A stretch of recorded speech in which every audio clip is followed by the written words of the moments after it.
पशुपतिं स्थाणुं नीलकण्ठं उमापतिं नमामि शिरसा।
लाखों करोड़ों लोग अलग अलग स्थानों पर पड़े नाना प्रकार के कष्टों को भोग रहे हैं। हमारा यह बड़ा सौभाग्य है। कुछ जन्म जन्म बोलिए भक्त वत्सल भगवान की।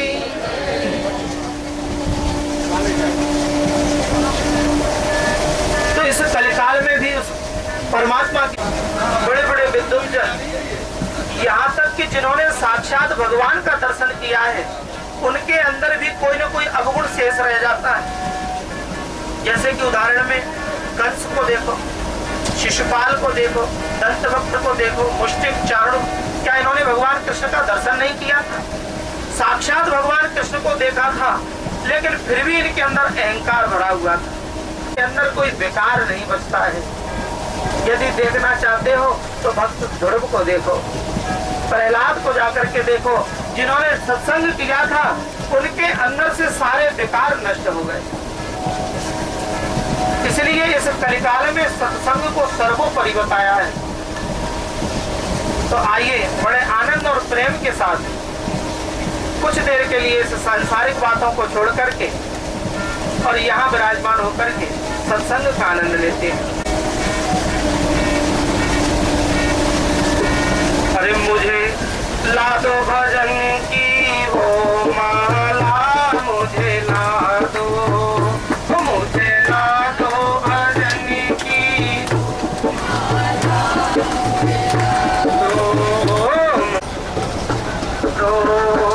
अरे जो माला द्रौपदी ने फेरी, जो श्री राधे,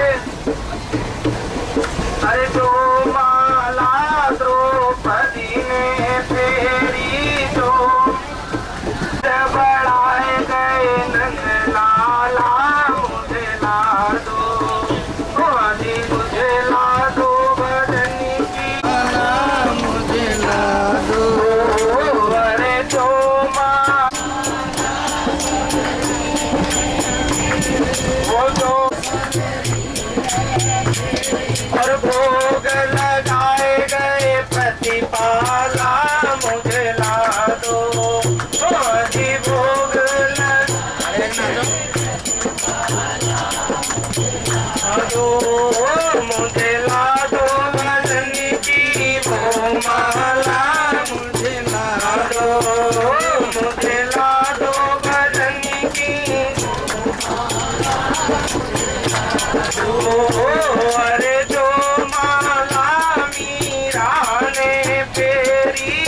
में बढ़ता रहे।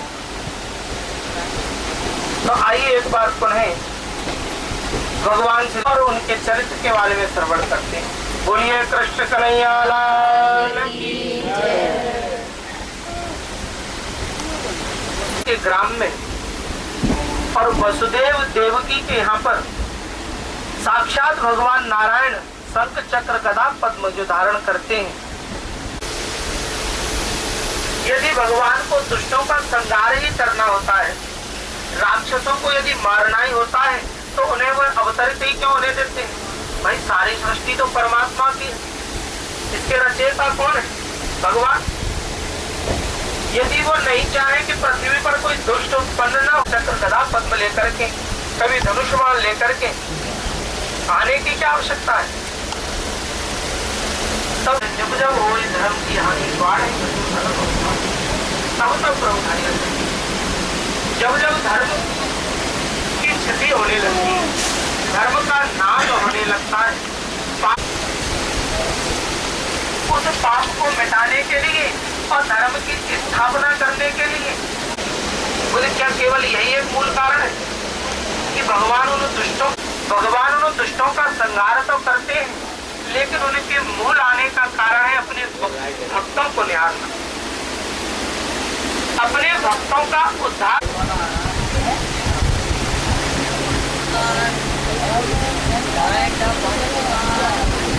भगवान ने जब उस गोकुल में जाकर के अवतार धारण किया,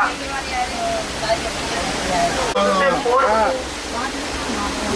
किसके गर्भ में आए, कैसे अवतरित हुए, जरा यह जो कथा है वो हमें विस्तार पूर्वक बताएं। और वसुदेव के साथ और वह अपनी बहन को बड़ी अनन्यता से प्रेम करता था, तो लेकिन वह तो विधि का विधान था। भगवान को इस भूमि पर अवतरित होना था।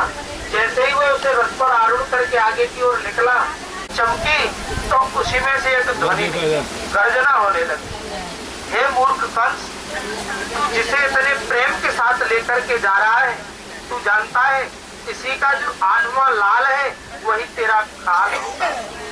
सो जाएगा, आया है सो जाएगा, और राजा रंग फकीर और एक सिंहासन चढ़ चले आ जाता है, और कोई बेड़ियों में टंग करके जाता है, क्योंकि फिर इसे सर्व प्रधान बना। वीडियो कैसेट बन रही है। ऐसा नहीं है कि कोई जाए नहीं। वो बड़ा दुष्ट प्रवृत्ति का था। जैसे ही उसने सुना कि मेरा काल कृपाण को निकाल लिया हुआ, वसुदेव महाराज ने रोक लिया, अरे कंस तुम वीर हो, और एक वीर कभी स्त्री को देता हूँ कि मेरे जितनी भी संतान उत्पन्न होंगी मैं उन्हें ला। कंस ने कहा, बोले ठीक है, इन्हें कारागृह में डाल। श्रीमद् भागवत जी में वीडियो फिल्म बनती है पूरी, आप जहाँ भी दर्शन करने जाएंगे कि जैसे ही उनके प्रथम संतान की उत्पत्ति हुई, पूरी शूटिंग होगी। हाँ, तो जैसे कि वसुदेव महाराज ने कंस को वचन दिया था कि मेरे जो भी संतान होगी वह लेकर के तेरे पास आऊंगा, तो अपने उस प्रथम संतान को लिया और लेकर के तो कंस को गया, और कंस ने मन ही मन विचार किया, वो भला इससे मेरा क्या बैर है, जो 8वीं संतान होगी वह मेरा काल होगा, इसलिए कंस ने कहा ले जाओ, और 8वीं संतान होगी मैं तो केवल उसका वध करूंगा। इसको सोते हुए करीबन 5 घंटे हो गए। तो लौट करके आने लगे, लेकिन तभी तुरंत माता देवकी ने देखा स्वप्न। देवतागण उधर तो भगवान की प्रार्थना कर रहे, वह भी एक स्वप्न देख रहे। उन्होंने स्वप्न में देखा कि भादों की कृष्ण अष्टमी थी, भादों की कृष्ण अष्टमी थी जो जन्माष्टमी कहती है, और है अरे बुधवार और था व्रतबोध है, अरे बुधवार और रजनीपत उच्च क्षेत्रीय था, और सुबह अर्धनिच को जब सारा जगत सो रहा था, अवतरित हो रहा था। अरे कुछ जगती थी कुछ रात, और देखा उसने अर्धरात्रि में काली काली घटाएं आसमान में छाई थी ना, उनके मध्य में से एक बहुत बड़ा प्रकाश का महापुंज निकल रहा है।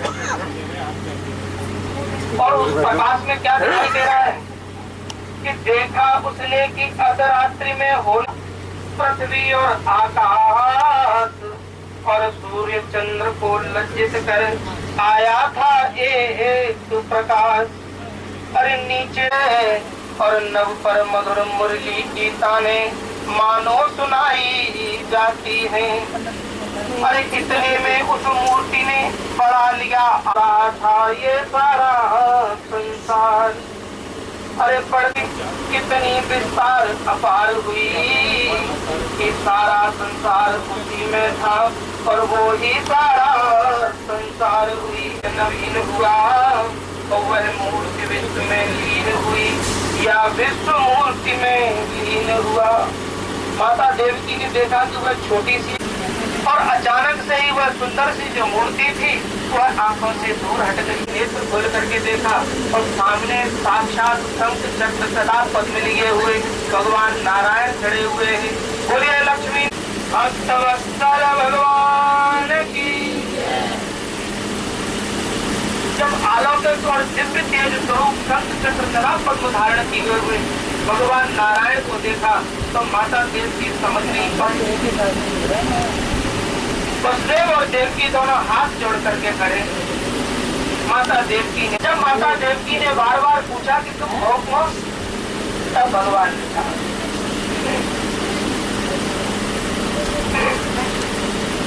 भगवान ने कहा कि मैं बताता हूँ रहना होगा। क्या खुद हूँ मैं, कहूँ कौन हूँ मैं, आज्ञाकारी बन कर के आया तो आज्ञा में रहना होगा। अरे मैं वही हूँ बाकी रह जाता मैं तू का झगड़ा जहाँ नहीं, और मैं यहाँ नहीं मैं वहाँ नहीं मैं कहाँ नहीं मैं क्या ले फोटो खींचे।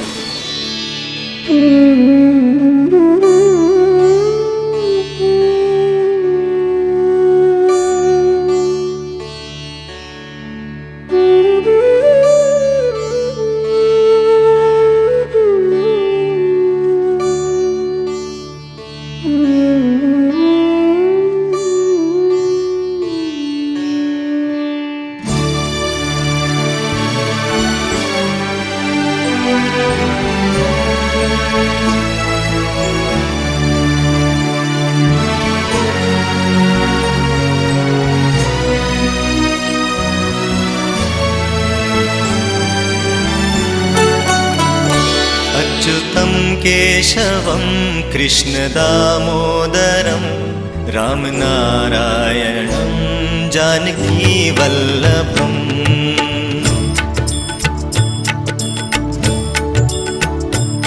अच्युतं केशवं कृष्णदामोदरं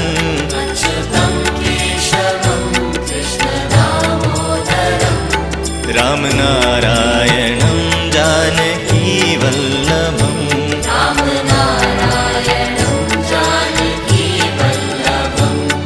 कौन कहते हैं भगवान आते नहीं, कौन कहते हैं भगवान आते नहीं, तुम मीरा के जैसे बुलाते नहीं, तुम मीरा के जैसे बुलाते नहीं।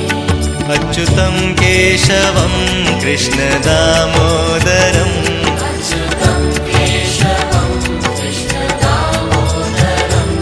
रामनारायणं जानकीवल्लभम्।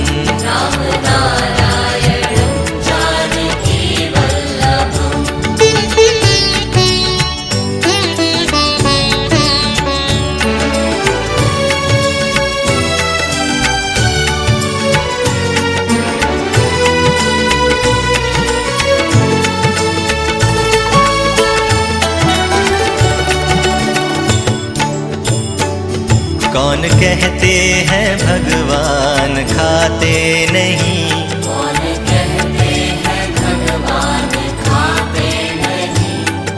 फिर शबरी के जैसे खिलाते नहीं, फिर शबरी के जैसे खिलाते नहीं। अच्युतं केशवं कृष्ण दामोदरम्, अच्युतं केशवं कृष्ण दामोदरम्, रामनारायणं जानकी वल्लभम्,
द्वारिका धाम भारत के 4 धामों में से एक महत्वपूर्ण धाम है। द्वारिका गुजरात के सौराष्ट्र क्षेत्र में जामनगर नामक सुंदर नगर के समीप समुद्र तट पर स्थित है। यहाँ भगवान श्री कृष्ण का द्वारकाधीश नामक प्रसिद्ध मंदिर है।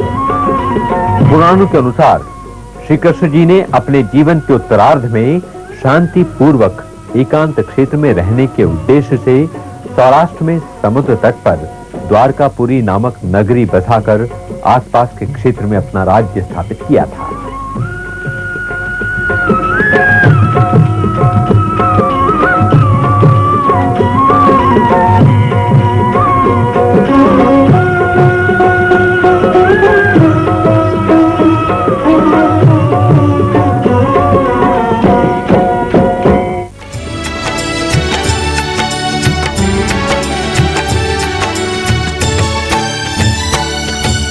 कहते हैं भगवान सोते नहीं, कौन कहते हैं भगवान सोते नहीं। माँ यशोदा के जैसे सुलाते नहीं, माँ यशोदा के जैसे सुलाते नहीं। अच्युतं केशवं कृष्ण दामोदरम्,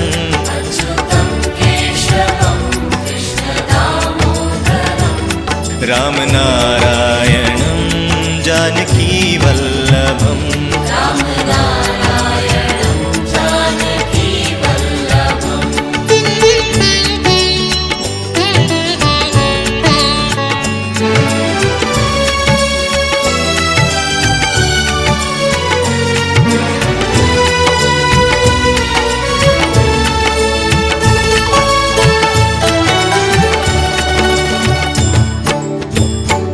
कौन कहते हैं भगवान नाचते नहीं, कौन कहते हैं भगवान नाचते नहीं।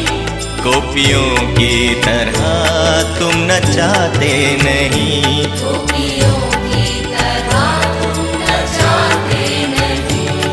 अच्युतं केशवं कृष्ण दामोदरम्,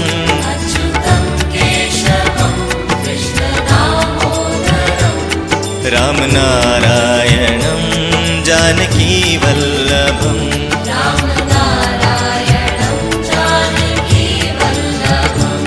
अच्युतं केशवं कृष्ण दामोदरम्, अच्युतं केशवं कृष्ण दामोदरम्, रामनारायणं जानकी वल्लभम्, रामनारायणं जानकी वल्लभम्, रामनारायणं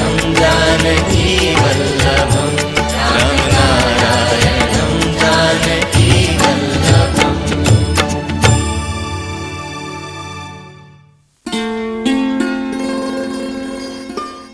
भारत एक विविधताओं का देश, इसकी संस्कृति जितनी विशेष है उतनी ही विशेष है इसकी भौगोलिक स्थिति। भारत एक और 4 रेगिस्तानों से घिरा प्रदेश है, वहीं दूसरी ओर वर्षावन, कहीं समुद्र से जुड़ा हिस्सा तो कहीं ऊंचे ऊंचे पर्वत।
और इस प्रकार भगवान द्वारकाधीश का दर्शन किया है।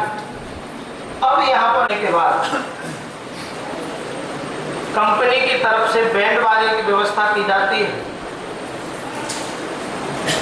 तो उस बैंड बाजे के साथ एक बार फिर से बड़े प्रेम के साथ नाम द्वारकाधीश का दर्शन करने के लिए सभी लोग एक साथ समूह में चलेंगे और तब जाकर के भगवान की श्रृंगार आरती का दर्शन करेंगे। श्रृंगार आरती का दर्शन करने के बाद यहाँ पर आएंगे, आकर के यहाँ पर दोपहर का भोजन करेंगे। भोजन करने के बाद अपना सभी सामान अपने साथ में लेकर के और आगे की ओर अग्रसर हो। रुक्मिणी का मंदिर विराजमान है। बोलिए रुक्मिणी महारानी की जय।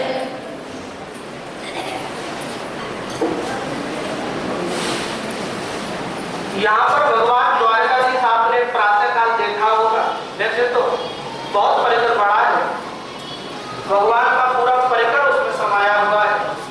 अलग अलग स्थानों पर अलग अलग जगहों पर सभी देवतागण बैठे, लेकिन यहाँ पर भगवान द्वारकाधीश अकेले विराजमान है।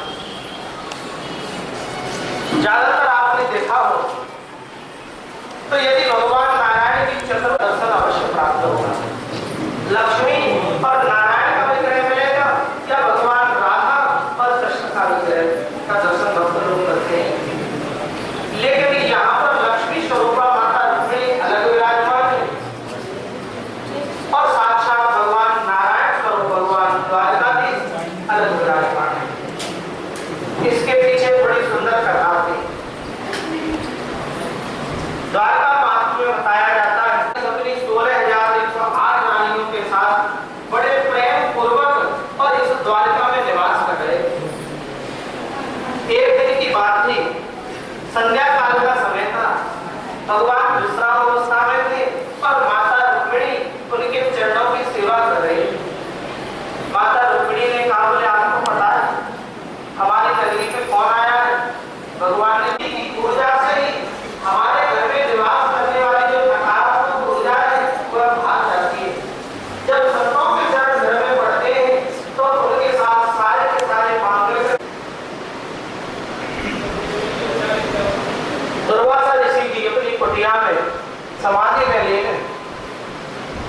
भगवान द्वारकी जी ने नेत्र खोल करके देखा तो सामने द्वारकाधीश और बड़े सुंदर आसनों पर उन्हें विराजमान किया।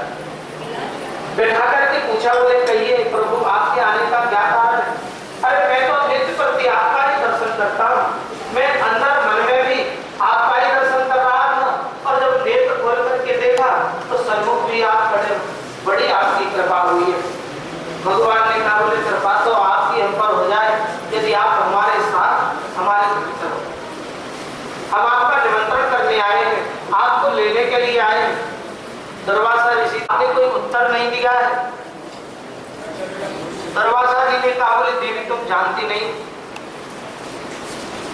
दरवाजा जी ने दरअसल बात क्या है कि भगवान शंकर का अंश है, तो इसलिए इन्हें आवेश बहुत आता है, बहुत जल्दी क्रोधित हो जाते थे। दरवाजा जी ने कहा, बोले तुम्हें पता नहीं, मैं महात्मा जरूर हूँ, संत जरूर हूँ, लेकिन मेरे अंदर एक विकार है तो मैं को रोक नहीं पाता हूँ, इसलिए मैं गृहस्थों के यहाँ जाता नहीं, क्योंकि उनसे कोई न कोई छोटी मोटी भूल हो जाती है और वे तो बेचारे धर्म करने निकलते हैं और हमसे कोई उल्टा पुल्टा हो जाता है, बाद में हमें ही संभालना पड़ता है। माता रुक्मिणी ने कहा, बोले तुम चिंता मत करो, हम सारे सावधानियों पूर्वक और तुम्हें अपने घर ले जाने के लिए आए हैं। आप यदि हमारे महल में पधारोगे तो हमारा महल भी पवित्र हो जाएगा। द्वारका के लोग जब तुम्हारा दर्शन करेंगे तो उनका भी जीवन धन्य हो जाएगा। इसलिए इस जन के कल्याण हेतु आप हमारे साथ चलें। दरवाजा जी ने कहा, बोले ठीक है, यदि आप इतना निवेदन करते हो तो मैं आपके साथ तो चलूंगा, लेकिन उसमें एक शर्त रहेगी। भगवान द्वारकाधीश ने कहा, बोले क्या शर्त है? बड़ी बैठ करके आई है, उसी रथ पर मैं बैठ करके जाऊंगा। भगवान पसंद हो, ये भी कोई शर्त है? अरे इससे अच्छे तो सैकड़ों रथ द्वारका में खड़े हुए हैं। आप लोगों को मैं यहाँ से और द्वारका नगरी तक ऐसे रथों से ना जगा सकता हूँ। आप चाहो जिनको विराजमान होकर के जाओ, बोले इस तरह साधारण तरीके से बोले बैठ करके पहुंच जाएंगे, लेकिन ये साधारण जो अश्व लगे हैं, जो घोड़े इसमें लगे, वह साधारण घोड़े रथ को नहीं खींचेगी। जगदम्बा माता लक्ष्मी यानी कि माता रुक्मिणी लगेंगी और दोनों जब उसे खींच करके आगे की ओर ले जाएंगी, तब संत और दुर्वासा उस पर बैठ करके और उनके नगर की ओर प्रवेश करेंगे। जब ऐसी दुर्वासा जी की शर्त को माता रुक्मिणी ने सुना तो स्तब्ध रहे। भगवान द्वारकाधीश तो जानते थे। उन्होंने कहा कि जैसी आपकी इच्छा है, आप जो कहोगे मैं उसे स्वीकार करता हूं। और दुर्वासा ऋषि जी को बड़े मान और सम्मान के साथ उस रथ पर बिठाया। उस रथ में लगे जो घोड़े थे उन्हें निकाल दिया गया और एक और माता रुक्मिणी और एक और भगवान द्वारकाधीश, दोनों के दोनों उसमें लग गए। और जब उन दोनों ने मिलकर के उस रथ को खींचना प्रारंभ किया, खींचते खींचते जब द्वारका के समीप पहुंचे तो माता रुक्मिणी से रहा नहीं गया। माता रुक्मिणी ने निकलने वाली है, मेरी श्वास अवरुद्ध होने वाली है। भगवान द्वारकाधीश ने कहा, देवी क्या बात है, क्या कष्ट है, क्या कारण है? माता रुक्मिणी ने कहा, बोले मुझे बहुत जोर से प्यास लगी, मेरा कंठ प्यास के मारे अवरुद्ध हुआ जा रहा है, सांस लेना भी मुश्किल पड़ रहा है। यदि अब सुदामा के साथ चलने वाला जो दारिद्र था, भगवान ने रास्ते में ही हरण कर लिया। बोलिए भक्तवत्सल भगवान की, द्वारकाधीश भगवान की जय जय श्री राधे। रास्ते में ही दारिद्र को ले लिया। उस पार सुंदर छाया मिल गई। सुदामा जी ने अपने दोनों हाथों का तकिया लगाया और विश्राम करने के लिए लेट गए। दर्द शरीर है, थक गए थे, नींद आ गई, लेकिन सुदामा जी तो वहां पर सो रहे हैं, लेकिन यहाँ द्वारका में भगवान द्वारकाधीश बार बार सिंहासन पर बैठते हैं, बार बार खड़े हो जाते हैं, बार बार बैठते हैं, बार बार खड़े हो जाते हैं। बड़े बड़े दास दासी, पूरा राज दरबार लगा हुआ है। आज सभी बड़े व्याकुल हैं, रानी पटरानी सब सोचते हैं कि आज भगवान को हुआ क्या है। माता रुक्मिणी ने कहा, अरे प्रभु, आज ऐसा कौन आने वाला है जिसकी आप इतनी प्रतीक्षा कर रहे हो? भगवान ने कहा, देवी तुम जानती नहीं, आज मेरे बचपन का मित्र मुझसे मिलने आने वाला है। भगवान से रहा नहीं गया, भगवान ने गरुड़ को बुलाया, आज्ञा दी, जाओ जाकर के मेरे मित्र को लेकर के आओ। गरुड़ जी गए, सुदामा जी को अपने पंखों पर लिटाया और ला करके द्वारिका में छोड़ दिया। जैसे ही आंख खुली तो देखा सामने बड़े बड़े एक से एक सुंदर विशाल स्वर्ण महल बने हुए हैं, बड़े सुंदर सुंदर लोग विचरण कर रहे हैं। खड़े होकर के सुदामा जी ने पूछा, भैया यह कौन सा नगर है? उसने पूछा, तुम्हें कहाँ जाना है? बोले, मुझे द्वारिका जाना था। द्वारिका? बोले, यह द्वारिका है। अच्छा, यह द्वारिका है? हाँ। बोले, यहाँ पर कन्हैया कहाँ रहता है? कन्हैया? उसने कहा, बोले, इस द्वारिका में कन्हैया नाम का कोई नहीं रहता है। अच्छा, कृष्ण कहाँ रहता है? कृष्ण? बोले, हम किसी कृष्ण को नहीं जानते। अरे वो यहाँ के महाराज हैं, महाराज। अच्छा, तो तुम हमारे महाराज श्री द्वारकाधीश की बात कर रहे हो? बोले, हाँ। अब तो बेचारा हुआ जो पथिक था वह ऊपर से और नीचे की ओर देखता है कि भला यह कौन और कहां से आया है जो हमारे महाराज का इस प्रकार नाम ले रहा है कि कृष्ण कहाँ है? यहाँ कोई महाराज का नाम नहीं लेता है। बोले, तुम हमारे महाराज की बात कर रहे हो? बोले, हाँ भैया, वो होगा तुम्हारा महाराज। मेरे तो बचपन को सखा है, बचपन को सखा, वही माखन को चुरैया, गैयल को चरैया, वही कृष्ण कन्हैया। तुम्हारे काले राजा हो गो, मेरे काले तो आज वो कृष्ण है। कृष्ण कहाँ है वो? मैं उसके बचपन का मित्र हूँ। उसने कहा, बोले, ये जितने भी महल दिखाई दे रहे हैं वह सब उन्हीं के हैं। तुम चाहे जिसमें चले जाना, वहीं पर तुम्हें उसका दर्शन प्राप्त हो जाएगा। सुदामा जी आगे की ओर बढ़ करके गए। द्वारपाल ने रोक दिया, अलग रुक जाओ। वैसे भगवान द्वारकाधीश के यहाँ पर संतों और ब्राह्मणों के लिए कोई रोक टोक नहीं थी, बिना परिचय दिए आ जा सकते थे, कोई रोक नहीं सकता था। लेकिन सुदामा जी को इसलिए रोक दिया क्योंकि इनकी स्थिति को देख करके उसने जब इनकी दयनीय स्थिति देखी तो उसने समझा कि कोई भिक्षुक है, भिक्षा लेने के लिए आया है। वहीं से उसने हीरे जवाहरात इत्यादि लिए और कहा, लो महाराज, और प्रस्थान करो। आए हो? बोले, मैं तुम्हारे महाराज से मिलने के लिए आया हूँ। मिलने के लिए आया हो? बोले, हाँ। कौन है वो? बोले, मैं तुम्हारे महाराज के बचपन का मित्र हूँ, सुदामा। जाकर के कह देना कि तुम्हारा मित्र सुदामा मिलने आया है तो तुम्हारे महाराज आ जाए। द्वारपाल ने एक बार तो सोचा कि जाने दूं, पर स्थिति को देखकर के मन में संकोच होगा। बोले, तुम यहीं रुको, तो आते देखा है, आज पहली बार यह आया है जो भगवान से मिलना चाहता है।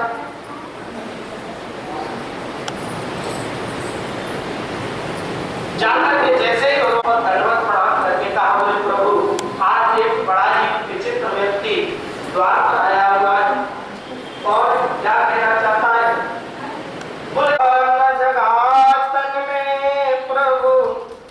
और जाने को आई बसो यही गाँव, धोती फटी सिलटी दुपटी पर पान की नहीं, द्वार खड़ो द्विज दुर्लभ एक, रयो चकिसों वसुधा अभिराम, और पूछत दीन दयाल को धाम, बतावत आपन नाम सुनाम। बोलिए भक्तवत्सल भगवान की। द्वारपाल ने पूरा नाम नहीं लिया था, केवल सुशब्द कहा था। इतने में तो भगवान सिंहासन से खड़े हो गए, और जैसे ही भगवान खड़े हुए तो पादुकाओं को भी वहीं छोड़ दिया और भगवान ने दौड़ना प्रारंभ कर दिया। और जैसे ही जब राजाधिराज भगवान द्वारकाधीश दौड़ेंगे तो उनके बगल में बैठी माता रुक्मिणी ने जल्दी से भगवान की पादुकाओं को उठाया और वह भी भगवान के पीछे दौड़ना प्रारंभ कर दिया। अब जब रानी दौड़ेगी तो पटरानी कहाँ रह जाएंगी? अब तो भगवान का वह जो उत्तरीय था वह भूमि पर गिरा क्यों? हनुमान प्रसाद पोद्दार जी कहते हैं कि और खड़े होकर के उन्होंने ये जो पृथ्वी थी वह कंपायमान हो गई, का जो धैर्य था वह टूट गया। माता पृथ्वी ने समझा कि अब तो प्रलय आने वाली है, इसलिए पृथ्वी कंपायमान नहीं हो रही है। अभी तो एक भक्त और एक भगवान का मिलन होने वाला है, तब जाकर के माता पृथ्वी शांत हुई। आगे आगे भगवान दौड़ रहे हैं, पीछे पीछे माता रुक्मिणी दौड़ रही है और उनके पीछे दास दासी रानी पटरानियों की लाइन लगी है। बेचारे सुदामा जी बाहर खड़े खड़े आचार विचार में डूबे हैं। पता नहीं जाने वो के नाए, पहचाने वो के नाए, आवे वो के नाए, जाने कहा सोचता होगो, न जाने कहा समझ रहे होगो। इतने में आचार विचार कर रहे थे कि सामने से दोनों भुजाएं पसारे हुए और भगवान नारायण को अपनी ओर दौड़ते हुए देखा। सुदामा का जो हृदय जो हो गया एक भक्त और भगवान का मिलन। बोलिए भक्त वत्सल भगवान की जय, द्वारकाधीश भगवान की जय, जय जय श्री राधे। जोर से भींच करके अपने पक्ष स्थल से भगवान ने लगा रखा था। माता रुक्मिणी आई, आकर के दोनों को अलग अलग किया। भगवान ने कहा देवी ये तुम क्या कर रही हो, मुझे अलग क्यों कर दिया? माता रुक्मिणी ने कहा बोले प्रभु देख नहीं रहे हो, सामने जो ब्राह्मण है बेचारा कितना दुबला पतला है, तुमने इतनी जोर से भींच रखा है कि कहीं और ज्यादा देर हो गई तो यह मिलते ही मिलते गोविंदाय नमो नमः। भगवान ने बड़े आदर के साथ सुदामा जी को बुलाया। जिस सिंहासन पर भगवान स्वयं विराजमान होते थे वहां ले जाकर के सुदामा को बिठाया और अपने पीतांबर से भगवान सुदामा के चरणों की सेवा करने लग गए। धीरे धीरे जो धूल चरणों पर लगी थी उसे साफ करते करते जब पांव पकड़ करके उठाया तो उसमें कंटक लगे हुए थे, कांटे लगे हुए थे। भगवान ने देखा कि जो पांव है वो बड़े छीन विहीन हो गए, तो भगवान ने सोचा कि यदि मैं अब आज्ञा देता हूं रुक्मिणी को कि जाओ थोड़े गर्म जल की व्यवस्था करो कि पैरों पे अगर सूजन आ जाए तो उन्हें गर्म पानी में नमक डाल करके सेक दिया जाए। धारा से ही सुदामा के उन पैरों का प्रक्षालन कर दिया। बोलिए भक्तवत्सल भगवान की जय। ऐसे बेहाल बिमाहिन सो पग कंटक जाग लगे पुनि जोही, हाय महादुख पायो सखा और आए किते न किते दिन कोई। देख सुदामा की दीन दशा करुणा करके करुणा निधि रोए और पानी परात को हाथ छुओ नहीं, नैनन के जल सो रोए। बोलिए भक्तवत्सल भगवान की राधा कृष्ण। जाकर के कह देना कि एक माह दो पाक में 2 एकादशी होए, लेकिन भाभी तेरे घर में नित्य द्वादशी होए। आज के बाद नित्य प्रति द्वादशी तुम्हारे यहाँ पर होगी। और भगवान की ऐसी कृपा हुई कि जैसी द्वारकापुरी बनी हुई थी ऐसी ही भगवान ने अपनी योग माया के द्वारा सुदामापुरी को बनाया और जिसमें सुदामा जी को। तो ऐसे तीनों के नाथ भगवान हम पर भी कृपा करें, ऐसी आस लेकर के हम यहाँ पर आए हैं, भगवान का दर्शन कर रहे हैं। यदाकचित जो भी कुछ बना है वह परमात्मा के प्रति भेंट कर रहे हैं और उनसे प्रार्थना कर रहे हैं कि प्रभु आप हमारी ओर भी निहारें, हम पर भी कृपा करें, हम पर भी कृपा दृष्टि बना करके हमारा उद्धार करें। बोलिए द्वारकाधीश भगवान की जय, भक्तवत्सल भगवान की जय, जय श्री राधे।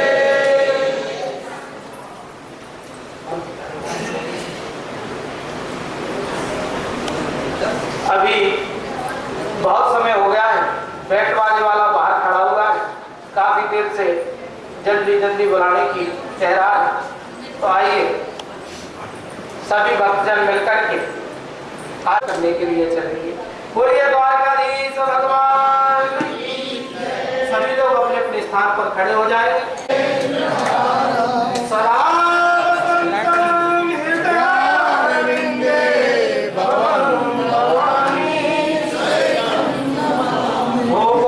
के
हाँ नेत्रों मंदिर पे ले लेंगे हम मोबाइल। मोबाइल हम मंदिर पे ले लेंगे आपसे। दर्शन करने के लिए जाओगे कैलाश भाई खड़ा रहेगा, फिर आपको मोबाइल दे देना। भैया सर एक ग्रुप में चलाओगे, आगे पीछे नहीं चलाएगा, बैंड के पीछे चला।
स्नान, पूजा और भ्रमण के बाद बारी आती है यात्रियों के सुस्ताने की तथा भोजन करने की।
द्वारका में ही रुक्मणी जी का मंदिर भी दर्शनीय स्थल है।